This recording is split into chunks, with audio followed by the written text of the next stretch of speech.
Everyone, welcome back to my channel. This is Anisha and today I will discuss the liquid vapor phase equilibrium. So in my previous video I discussed the phase equilibrium of the two component system. This is also the phase equilibrium of the two component system. Now the difference is that in my previous video I was taking the help of two component. The two component was the phenol and water system. Phenol and water system. Now when these two components are mixed together, phenol and water, they are forming heterogeneous solution and homogeneous solution. And heterogeneous and homogeneous solution means that in case of heterogeneous solution, you can distinguish the between the two solution, and in case of homogeneous solution, you can't distinguish. And the state of the system, that is homogeneous or heterogeneous, is the liquid state. But when for my today's discussion, I am taking two liquid which are volatile liquid. Now when two volatile liquids are mixed together, then the two phases are not the homogeneous phase and heterogeneous phase. Here the two phases are the liquid phase and the vapor phase, because you all know that in case of the liquid, when there is a liquid in a container, then this liquid is in equilibrium with the vapor of the liquid, okay, which is the liquid present here. There some extent of the vapor of that liquid may be present in the upper portion of the liquid, but this what percentage of the vapor will be formed, this will depend upon the nature of the solution, either it is volatile or not. Now when this is the volatile solution or volatile liquid, then the amount of the vapor formed in the room temperature is considerable. But in case of water, if you are thinking what is the boiling point of water? The boiling point of water is 100 degrees Celsius, and what is the room temperature? Suppose the room temperature is 25 degrees Celsius. So in the room temperature, what is the contribution of the vapor state of a water system is not considerable. But when you are taking the benzene solution, it is a volatile liquid. It's in the room temperature also you can get a sufficient amount of vapor of the benzene. So here we are considering the two volatile liquid are mixed together and they are forming the liquid and vapor phases. Now what is the effect of the change of the pressure on and the change the mole percent of the component present in the system, I will discuss here. So here I am taking the two solution is the two liquid is the benzene and the toluene. Benzene and the toluene. Benzene plus toluene. Now benzene plus toluene, what is the structure of benzene? This is the structure of benzene, and in case of toluene, the structure is that this is CH3. Now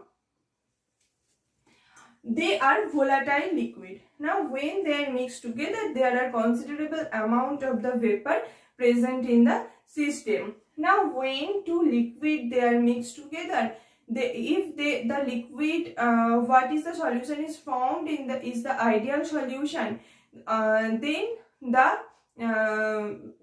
it obeys the Raoult's law. Okay, that means that what is the Raoult's law? Now suppose this is a mixture of the benzene and the toluene. Suppose this is a mixture of the benzene and toluene.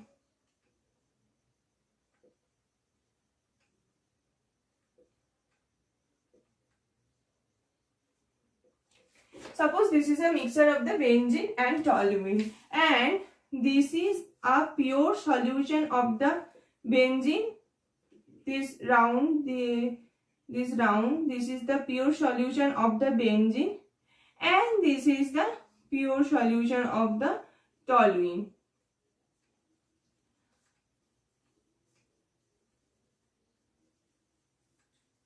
Now, sometime before I am telling that when a liquid is present in the system, they are forming the vapor phase in the system. So, if this is the liquid benzene, then there is some contribution of the liquid benzene in the vapor state also.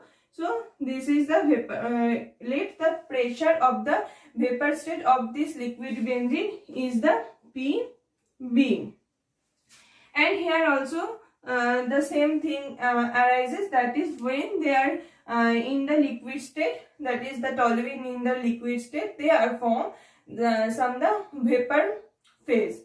So if the pressure of the vapor phase of the toluene is that PT, then when they are mixed together, if the solution is ideal solution, then what is the vapor pressure of the that liquid? Okay, what is the vapor contribution of the vapor pressure of the benzene in the system, and what is the contribution of the vapor pressure of the toluene in the system? So this can be told from the Raoult's law. That is, the Raoult's law says that the partial vapor pressure of a liquid, that is, here we are taking the partial vapor pressure because this is not pure solution. These two are the pure solution, but this is not the pure solution. This is a mixture. This is the pure state, sorry, not pure solution. This is the pure state and this is the pure state, but this is the mixing state. So in the pure state, what is the contribution of the vapor pressure will not be same as what is the contribution of the vapor pressure in the mixing state. You can follow my partial molar function, partial molar property video. There you can understand why these properties are changes when they are in the pure state and when they are in the mixture state. So now coming to the point that what is the Raoult's law? So Raoult's law is that the partial vapor pressure of the ith component in the system is that what is the mole fraction of the ith component in the system multiplied by what is the vapor pressure of the of that ith component in the pure state. This is the Raoult's law, that is the partial vapor pressure is equal to the mole fraction into the vapor pressure in the pure state. So this is actually the Raoult's law. So when the mixer is following the Raoult's law, and here another assumption is that what is the what molecules are present in the vapor phase, that is when the benzene is in the vapor phase or when in the toluene in the vapor phase, they are also behaving as the ideal gases. So when they are following the ideal gas law, then the total vapor pressure will be equal to the partial vapor pressure of the constituent. That is, the total vapor pressure of this mixing system, of this mixture, will be summation of the partial pressure of the summation of the partial pressure of the component present in the system. So this is actually the Raoult's law. So when the solution obeying the when the solution is an ideal solution, then the solution obeying the Raoult's law. In this diagram, I am taking the generalized form, that is A and B are mixed together. This A and B are the two volatile liquids. Left side of the diagram, the mole fraction of the B is equal to 0, and upon the axis the mole fraction is increasing, and here the mole fraction of B is equal to 1, but here the mole fraction of A is equal to 0. So this is the vapor pressure of the vapor pressure of the A is in the pure state, and here the vapor pressure of the B in the pure state. Now in this region is the mixing region. This region is the mixing region. So this is the curve for the vapor pressure of the A, and this is the curve for the vapor pressure of the B. That is, when the percentage of B is equal to 0, then its vapor pressure contribution was 0. But when it is increasing the fraction of the B in the system, so its vapor pressure increases. And the opposite case is true for the A component. Now in the mixing state, the total vapor pressure is equal to the summation of the partial vapor pressure of the component present in the system. So this is the Raoult's law. Now I can tell you what is the phase diagram of this type of system. Now this is the phase equilibrium curve of two volatile liquid solution. Now what is the phase rule? The phase rule is that F is equal to C minus P plus 2. If you are following my videos, then you can understand what is the meaning of F, C and P. Now here the component is 2, that means C is equal to 2. So F is equal to 2 minus P plus 2, that is equal to 4 minus P. Now another thing is that for the two component system, in my previous video also I told you that in the two component system, between the pressure and temperature, one variable is kept constant. That is, if the pressure is variable, then temperature is constant. If the temperature is variable, then pressure is constant. So for the two component system, the F is reduced by 1. That means here F is equal to 4 minus P minus 1, that means 3 minus P.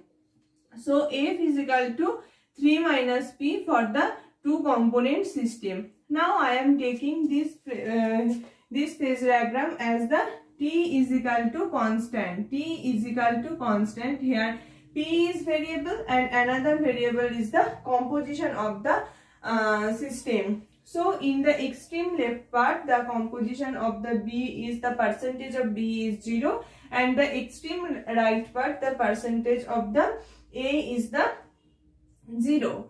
Now this is the pressure axis, that is, upon this axis the pressure is increases. So as high pressure the liquid state can exist, and at the low pressure the vapor phase can exist. So in between the pressure range there will be some region where the liquid and vapor two phase can coexist, and this is actually the region where the vapor and the liquid two phase can coexist. So here the number of phase is equal to 1, here the number of phase is equal to 1, but between these two lines the number of phase is equal to 2, that is the phase of the liquid and vapor, but here only vapor phase can exist and here only the liquid phase can exist. So for this region, what is the value of degree of freedom? F is equal to 3 minus 1, that is equal to 2, and for this region F is equal to 3 minus 1, that is equal to 2.